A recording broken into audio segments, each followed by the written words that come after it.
The Oracle Network.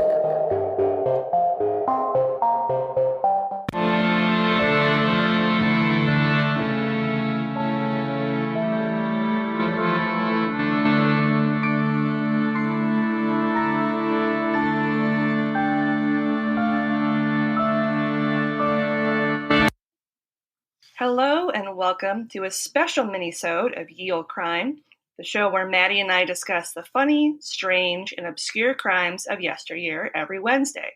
This special bi-weekly segment is called Can You Crack the Cramp-Word, which is slang for a difficult or obscure term, which I thought was very fitting. And joining me today for the second time, but it's the first time that you'll hear it, are Anne and Karen from the Sugar Coated Murder Podcast. Hello, ladies. Hi. How are you? Good to be here. I'm good. I'm so glad you're here. Thanks. So before we begin, I'd like to give them the opportunity to tell us a little more about themselves and about their podcast before I ask them some more probing questions. I'll let you go. All right. So I'm Anne, and my sister Karen and I do a podcast where we talk about murder and we bake because we love to bake and we love to talk about murder. That's kind of what we love to do. We decided, hey, let's do it. And our kids are sick of hearing it. So we said, hey, let everybody else listen. And we started a podcast. Yes, we did. There you go. So how long exactly have you two been baking together? Well, how old are you? Let's see. I'm not discussing my age. That's so rude. She likes to do that because she's the younger one, but I have less wrinkles. So we've always baked. Ever since we can remember, we baked with our mom. It's what we did for holidays, special occasions, vacations. It's just always what we did with our mom. It's how we showed love. I think growing up, the kitchen was the nucleus of our family home. And it ended up being that way for both of us too. Each of us, our families are used to us cooking, and it's just it's a special thing that we share. And I think that we do it a lot as an homage to our mom as well. That's nice. Can you remember one of your favorite things that you would bake with her? Oh, with our mom? Yeah. She makes an incredible key lime pie. Yeah. And we love to get in the kitchen and watch her whip that up. Yeah, she's really good at that. But I can remember when we were young, I used to love to make the peanut butter balls dipped in chocolate with her. Oh, we had a whole big production that went on during Christmas. Rum balls, bourbon balls, peanut butter balls. A lot of balls in our family. A lot of balls. We did a lot of ball making. Candied nuts. I'm picturing that scene from I Love Lucy where she's like shoving the candy balls in her mouth and down her shirt. We weren't allowed to shove them. We had to sneak them. Yeah, especially like the bourbon balls. Yeah. And I can remember tasting them and thinking they were awful. I was like, who ever wants to eat these? And now we love them. Love them. So we have a better appreciation. But yeah, it's an acquired taste. It is an acquired taste. But boy, once you acquire it, you can't kick it. There you go. But yeah, we did a lot of ball baking. We did a lot of ball baking. Well, the key lime pie, you had me at key lime pie because that's one of my all-time favorite desserts ever. Oh, wow. It's key lime pie, yeah. She makes the best, I got to tell you. I'm like starting to get my mouth getting all drooly. What true crime case got you both interested in the genre? So I think, I ask all the hard-hitting questions. I know. No. We come from a very small southern town, and we had quite a few murders in the town of people that we know who committed the murders. So whenever we kind of got around people and started talking about our hometown, we'd start talking about these murders. And finally we had a friend that said, you girls have got to do a podcast. You've got to tell people these stories. They're so crazy. So I think that's what really got us started. And then we love to watch true crime on TV, and we listen to a couple of true crime podcasts like Ye Olde and, a couple other ones. And we like to talk about it. We do. But our friends, not our friends, our family is tired of us talking about it. So we had to find another platform. And the funniest thing is we're both chickens. We don't like to read suspense novels. We don't like scary movies. No, we're such chickens. We are so afraid of cats. And yet we love true crime, anything. Yeah. I mean, we just drink it up. So, I think I've always been really interested in the court side of it as well. Right. So I think that helps. And I think that comes from a lot of the murders that happen in our town and following that through the court system and whatever happened. So I think that's probably for us. That's how we got started. We baked and we heard about a lot of murders in our town. Yeah. Our friend said you definitely need to be able to combine this baking thing that you do. Yes. Because every time we go somewhere, we take a baked good, and she's like, "Oh my God, you girls, you've got to do the baking and the podcasting somehow together." But we were taught at an early age that when you go somewhere, you take a baked good. Yeah. That's what you do to show love, to show caring, appreciation, respect, and even healing. If somebody's sick, you bake them a cake. If somebody dies, you bake their family a casserole that freezes well. Yep. I know. That's like the Midwestern thing is you bring somebody a casserole. Or as they call it up here in Minnesota, a hot dish. I don't call it a hot dish. Okay, there you go. I relate to you guys about the not liking suspense stuff, not liking all the gory stuff. I can't watch horror movies. No. Just, it just hurts my heart. It gets my heart racing so much that I feel like I'm going to keel over. Yes. But I can read and listen about murders all day. Yeah. Isn't that crazy? It is. Yeah, and I don't like horror shows and they're fake, and yet the true crime that I am addicted to is real, and yet I don't know what it is. I'm sure there's a part of our brain that lights up that's not normal. I think it's a lot more common than you think. But yeah, there must be something in our brain that's just it disassociates or something. Our children used to call it murder porn. They used to say we were addicted to murder porn, which I really didn't enjoy them saying that. Our boys specifically would say, "Oh my God, they're watching murder porn." Right. That's a whole different subgenre. I know. Yeah, pretty scary. So last question before we get to the game. What's your favorite thing you've baked so far on the show? For me, my favorite thing that I've baked so far is French silk pie. Oh, yum. And that's P-I-E, because probably people in Minnesota don't know what pie is, but they might know what pie is. Yeah. But I love French silk pie, and I never in a million years thought that I could bake it. Mm-hmm. And I actually learned how to do it on the podcast. I'd never done it on an episode, did it for an episode, first time ever. And it turned out, and I was just like, oh my gosh, I can make a French silk pie. So that's my favorite. Yeah, that was a good one. Yeah. What about you, though? I made these brown butter chocolate chip cookies, which is a recipe I got out of Southern Living. And they've now become my go-to cookie for everybody. Everything. They always want to know, what are you making those cookies again? But they are just... They're like crack. They are. They're just They've so got good. This nice toffee flavor from the brown butter and the big chunks of chocolate chips, and they're just buttery. They're delightful. Delightful. They're perfect. They sound delicious. I may request a care package. Just kidding. And we would be more than happy to take care of that. Yeah, we got you. Wink. Wink, wink, nod, nod. I just get a big box, and my family's like, "What's this?" None of your business. It's murder. It's murder. Stay away. It's a biohazard. That's Let right. me handle this. I'll take it right into my office. Right.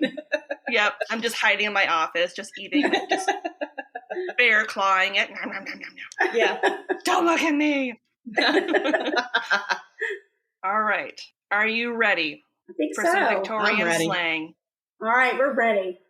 All right. Anne, your first term is smothering a parrot. Oh, smothering a parrot? Yes, like the bird. Wow, smothering a parrot. Smothering a parrot. I was out one day smothering a parrot. I was putting gravy on some chicken. Right? I think that's right. Gravy on chicken. Yes, that sounds perfect. I like where your head is at.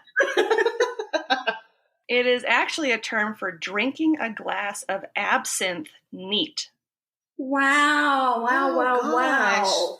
I mean, I don't even know where that came from. Does it make you just pass out and that's the smothering part? Maybe. Maybe. You're just not allowed to talk or repeat anything after that. You just Yeah, maybe not. Interesting. Gosh. Wow, take you one stumped shot and me. you're out. You really stumped her.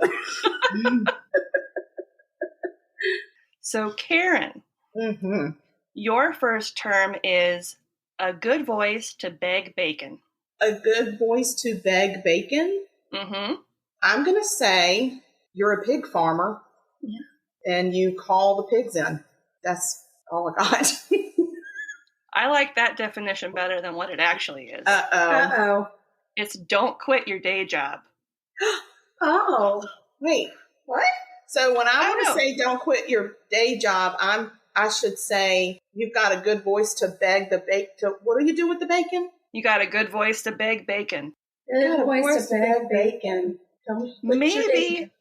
Maybe your definition is correct. It should be.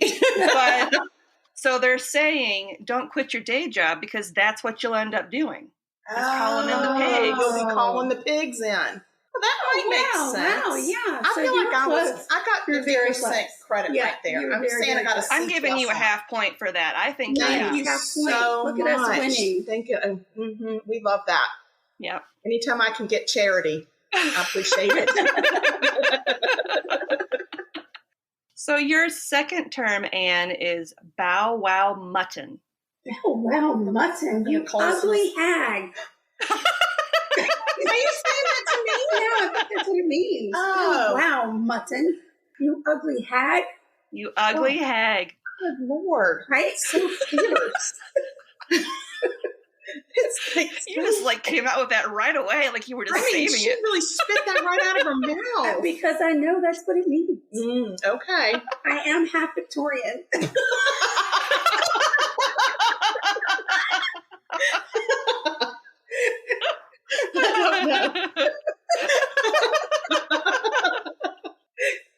You can't see her petticoat that she's wearing right now and her ankle boots with the buttons.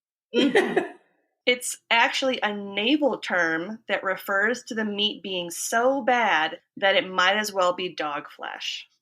Ew. I knew I should have covered his ears. Yeah. Sorry, Trout. Oh, I'm buddy. sorry, Trout. Wow. So, yeah, I'm not getting Bow these. wow mutton. That's what I'm saying next time you make me a hamburger.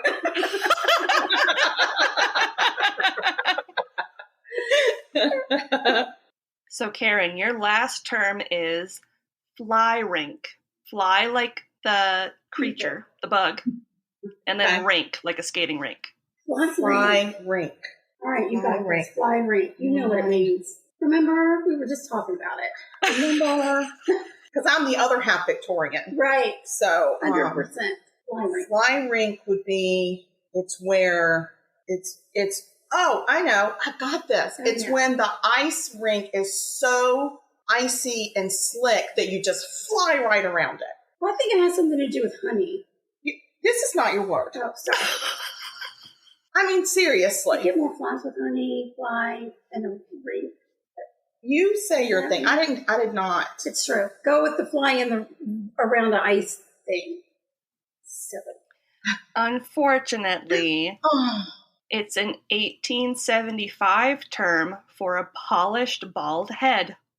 shut your Oh. mouth. That's hysterical. That is funny. I am totally using that. The next person I see that's bald, I'll be like, sugar, look at that fly rink. I mean to say, got a nice fly rink there, fella. Somebody needs to use that on their profile for a dating app. Oh, gosh.